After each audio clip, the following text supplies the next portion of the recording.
Hello, and welcome to take 2 of episode 13. Because it's number 13, the camera stopped at our last attempt to record.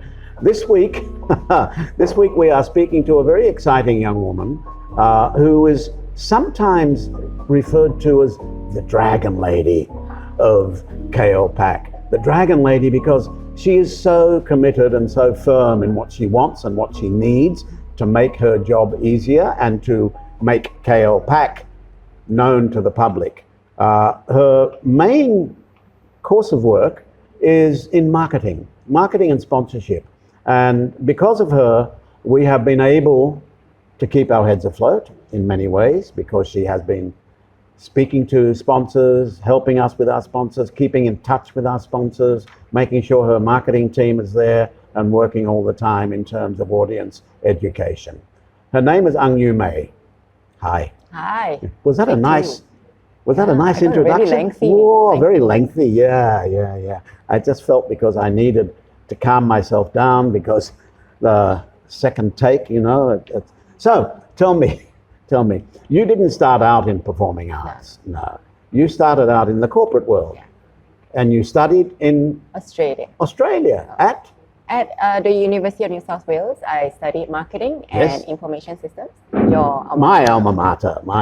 Yeah, because that's where NIDA. Oh, and they had the new building. Yeah, now they have a new building across the road. Yes.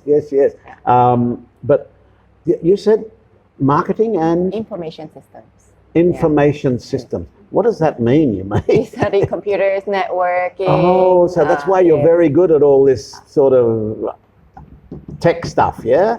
Yeah. Like me, I'm a bit stupid when it comes to things like that. I didn't even know how to use a phone properly until someone told me that it had to be switched on. But so you studied at university in Australia, you came back and you got yourself a job. Yep. In? So I graduated with a marketing information degree. So I thought, what would suit it best?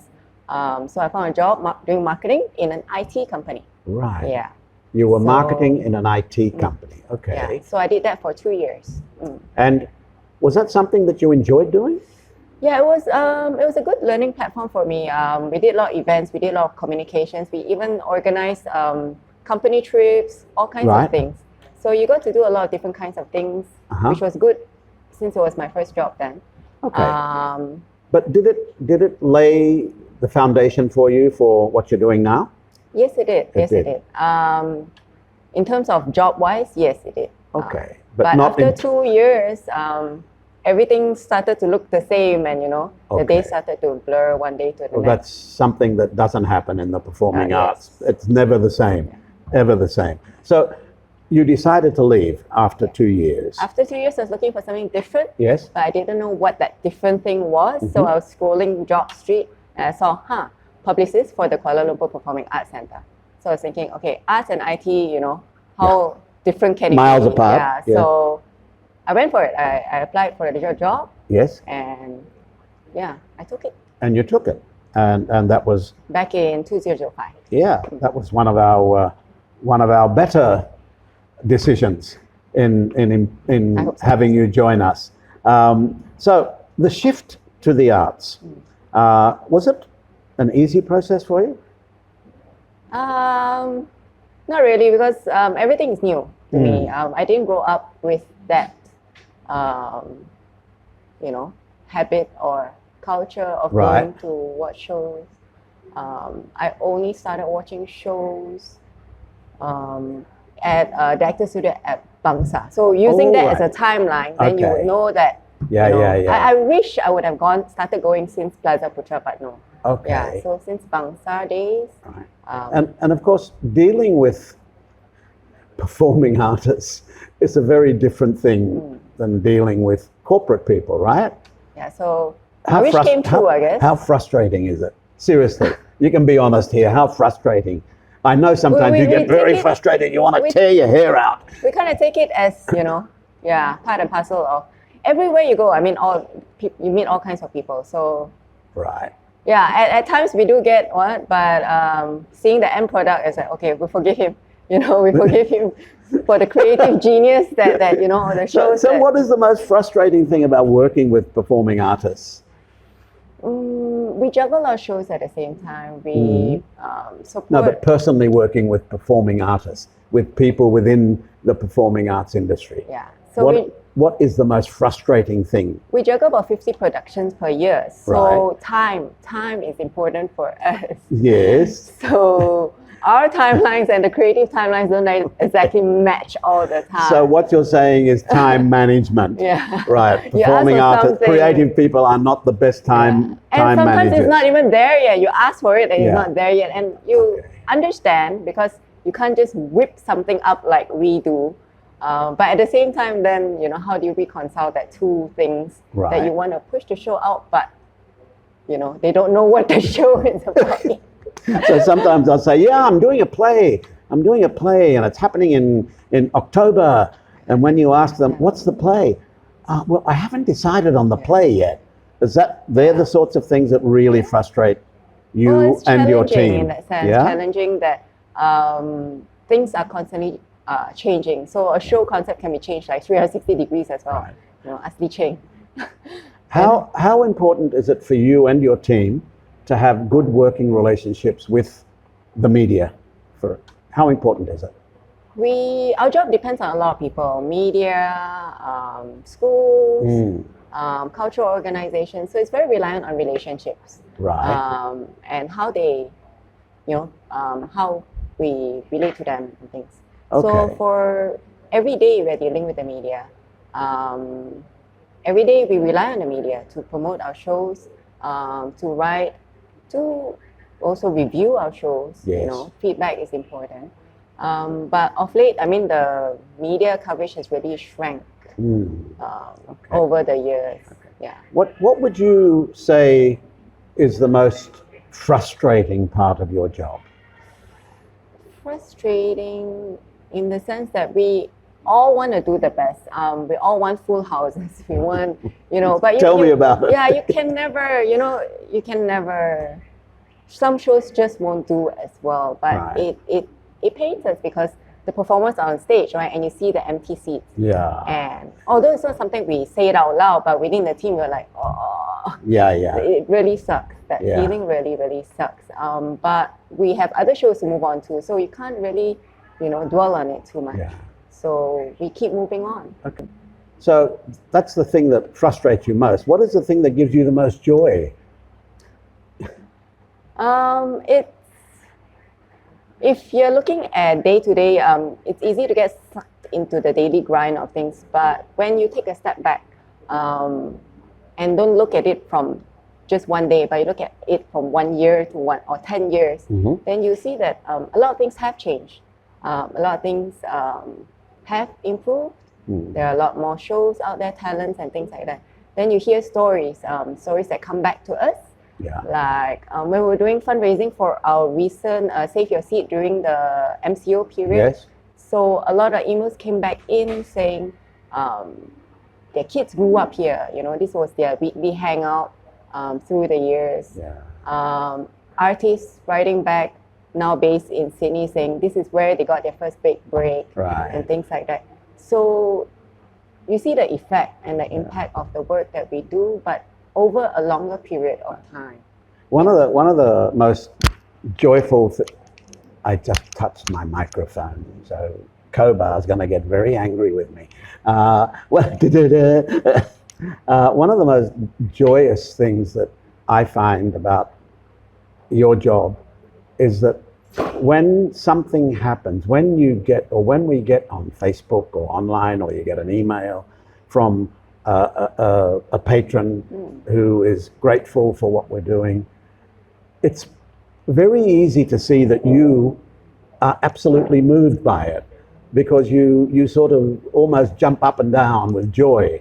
That's very important, that recognition, isn't it?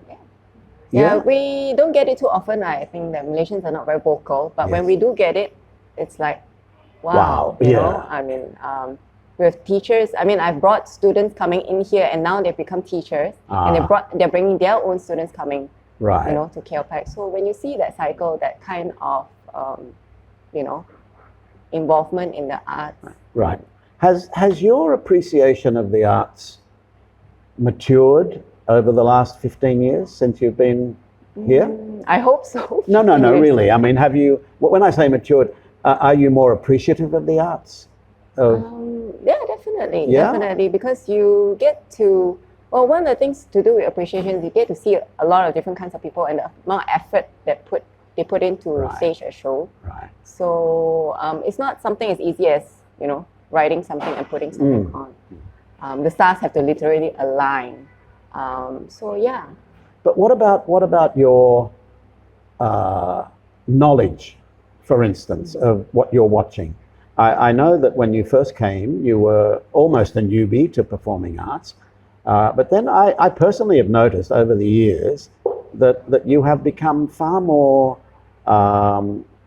knowledgeable in terms of what is perceived to be good and what is perceived to be not so good. Would you agree with that? That you have acquired a certain amount of experience in that? Somewhat, yeah. Oh, you're being very somewhat, yeah. Typical Chinese princess, yeah, somewhat. Okay.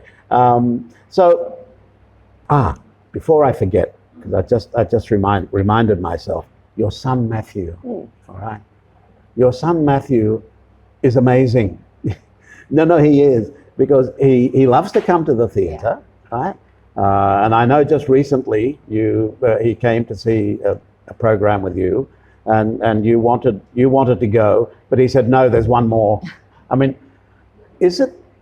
have you consciously, or is it just because of what you do that he has become as involved as he is? I mean, he loves music, yeah. He's a very inquisitive young man. How old is he now? He's 6. 6. So what do you attribute that to? The fact that his father's not around that often, yeah. He's kind of stuck with me, so he doesn't have much of a choice. Right. But the attitude in terms of coming has changed from the time, he's been coming since he was a baby. So previously it was a struggle to come. Now he's asking to come. So it's more him. Yes. That he wants to be here. So it's not you dragging him along. And we couldn't watch the full show last time. Yes. So we always left halfway or a quarter of the way, or 3/4 of the way. But now, as you said, he's asking to stay till the end. Even if, I'm not sure whether he understands everything that he watches, but he's asking to stay till the end because he knows, you're here for a show. So, we should. Okay. What would you say if in 10 years' time he said to you, Mum, I think I want a career in the performing arts. Would you have a fit or what? It's not an easy road. So I juggling the parenting and because another thing that I'm very cognizant of is your effort in being a mother and your effort in being a professional person. Even though your situation with us has changed over the years, you are now a consultant for us, whereas prior to that you were a full-time marketing person. How do you juggle the two with difficulty? A lot of juggling to make sure that I'm fair to both sides. And some days you really question yourself, but you make do. You make do. The fact that I can be giving so much, but at the same time, I can look after my team. Yes, It's hard. And of course, you mentioned your team. It's very important to have a team that you can rely on. And I know over the years you've had many different teams, but now you have what I consider to be probably the best team that you've had. So that hopefully makes your job a little bit easier. Yeah, we don't have a lot of time to babysit, so it's really important that everyone works independently. So right now we're kind of at that stage where everyone can kind of look after their own, Right. Now, as the marketing guru of klpac and the sponsorship guru, let's talk about marketing first. What is the most important function in marketing that you do? Everything, right? So much. So well, tell me what is so much so that I think, but at the end of the day, what we do boils down to relationships, like what you, Joe, and Faridah have taught us on how we deal with people, whether it's media friends or what, right. You know, on a personal level and not just on a professional level. So to treat each person, whether it's a patron or media person, as how would you like to treat a friend, Right. and build relationships from there on. So Yeah. you firmly believe in it's all about relationships? Yeah. I believe I mean, that too. that is the thing that's supporting us now as well. The relationship we've built with the community, whether it's the hirers we have, there are different arts groups out there, patrons and donors as well. What because you are the marketing head of KLPAC and the Actor Studio, what is it you think that puts KLPAC aside from the others? I'm not saying it's better, but what is the difference between KLPAC and the Actor Studio and other theatre companies? What's the difference?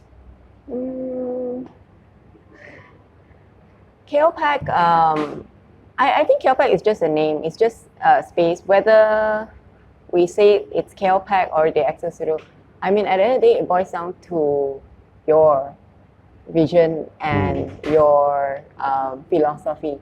So whether it's KLPAC or the Actor Studio, we are guided by your philosophy and your and Faridah's philosophy and vision. So I don't see any other organization out there that is so vested in nurturing and giving opportunities to as many talents as possible. Everything we do has either an educational slant or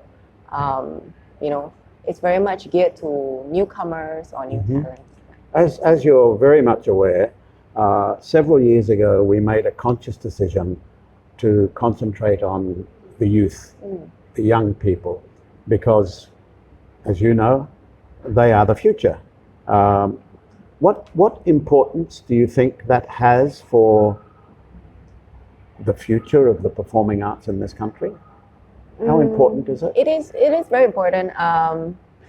If you look overseas, I mean, the reason why they have such a vibrant community is because a lot of the seeds were planted much younger. Going to the theatre, going to arts institutions, going to the museums, all started when they were much, much younger. Right. So it has become part of their life, right? So the younger we start, the younger we plant the seed, then, the chances of them, then like me, introducing it to my son, bringing him here and making it part of our lives, then the chances of that happening is much higher. Right. And the arts open a lot of doors. I mean, it broadens your view to a lot of things. Yeah. So. Well, we have seen, and I'm sure you've noticed it as well, but maybe Faridah and I have noticed it sort of specifically because we're Johnny on the spot, hands-on. Like, for instance, for a project like T4YP, we have seen kids come in here and at the beginning, they're very different to the end. Like within 4 months, they tend to just develop. It's a total transformation. So that goes to just to pinpoint your idea of how important it is in terms of bringing people out.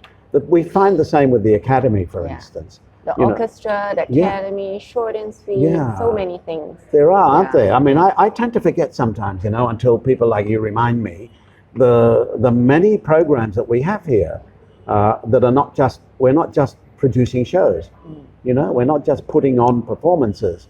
We have very important training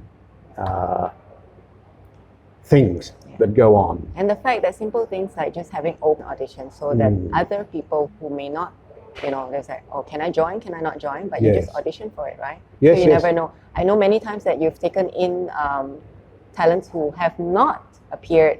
Yes, sometimes much to my chagrin, but most of the times it works. It works, yeah. And it's also, we strongly believe that, yes, a good makeup of a cast is a certain percentage of experienced actors and then another percentage of newbies, you know? Because everyone brings something different to Yes, of course. Yeah. And we like to introduce more and more people to give them the opportunity. So as far as you're concerned, do you believe that klpac is on the right track? And you have to be honest here. Yes and no. We've done a lot in the past, like 15 years, but there has to be a lot. The work doesn't end. The work doesn't end, and there's a lot more to do in the next 15 years. In terms of audience development, we have the shows, we have the content, we have the talent, and the whole industry is growing so much. It's bursting with talent. But on the other hand, you need the audiences, the supporters, the donors, and the funders to match that kind of growth. So we see that disparity right now. The industry is growing, but the support and the infrastructure is not growing to match that. Is that something that we can fix, or is it much bigger than that? Is it something we personally can fix? We can fix to a certain extent. That's why we've also been shifting towards more development programs like our Brunch on the Balcony series, where we do in-depth tours of klpac, and they have a chance to interact with our staff and ask us all the sorts of burning questions they have. You know, so many of them have been coming for shows, but they don't know what goes on behind. They don't know what it takes to run a center. So those have been really, really good. And even offshoot events like our car boot yard sale, you know, just to bring different kinds of people into klpac. And that's important, isn't it? Just to introduce them to, they may not come to see a show, they may just come for something else. But the first step in. Yes. The first step in. I'm getting the wind up from but that's okay. A couple of questions I need to ask before we finish off. The very important role of sponsorship in the performing arts, which you sort of virtually control in your tight little hands. How difficult is it to not just secure sponsorship, but one thing is securing it, the other thing is keeping it. You know, one thing is getting it, but to keep it. How difficult is that? As I said, the industry has grown a lot, but the amount of funders have not really grown to match that, because we need 4.4 million a year and we have a gap about 1 to 1.5 million. But we are very lucky because although we do not have a lot of sponsors, we have a small pool of very loyal sponsors.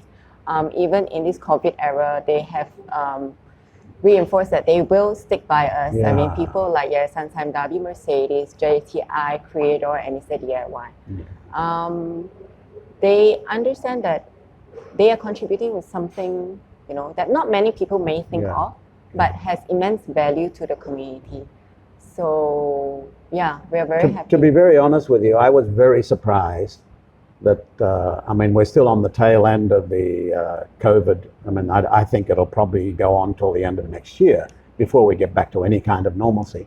But I must say I was surprised and delighted that our sponsors have stayed with us and not backed off. In fact, one of them has even increased for this year, which sort of, when you told me, it knocked me for a 6, you know. And that, again, I think, goes back to number one, I think, relationship. Right? And the understanding.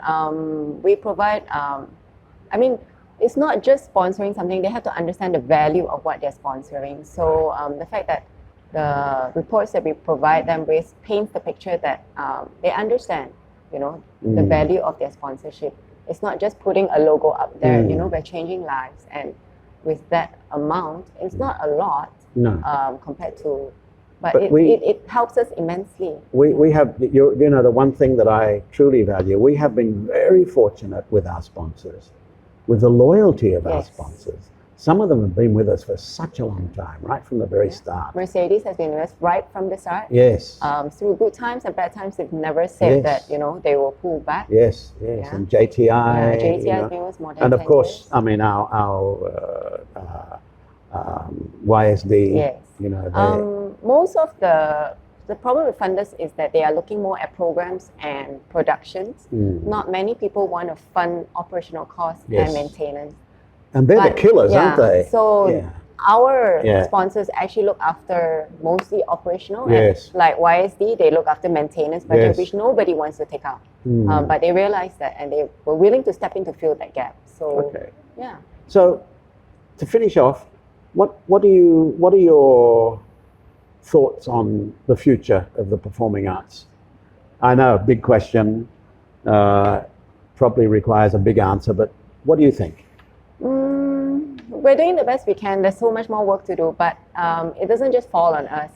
As we've been saying recently, is that everyone plays a role, whether you're a parent or you're just a consumer out there. But from your choices, where you send your kids to, what classes you sign them up for, what do you expose them to, where do you hang out on your weekends? Everyone can be a part of the arts, and we definitely can't do it on our own. So we really need people to step up, to want it and to be vocal about it, about the importance of the arts, and share it with their friends. And fortunately, there are people like that. Yue May, thank you very much for being with us today. That was Yue May. Interesting, right? And pretty some more. Yeah, okay. We look forward to seeing you next week. Thank you very much. Thank you.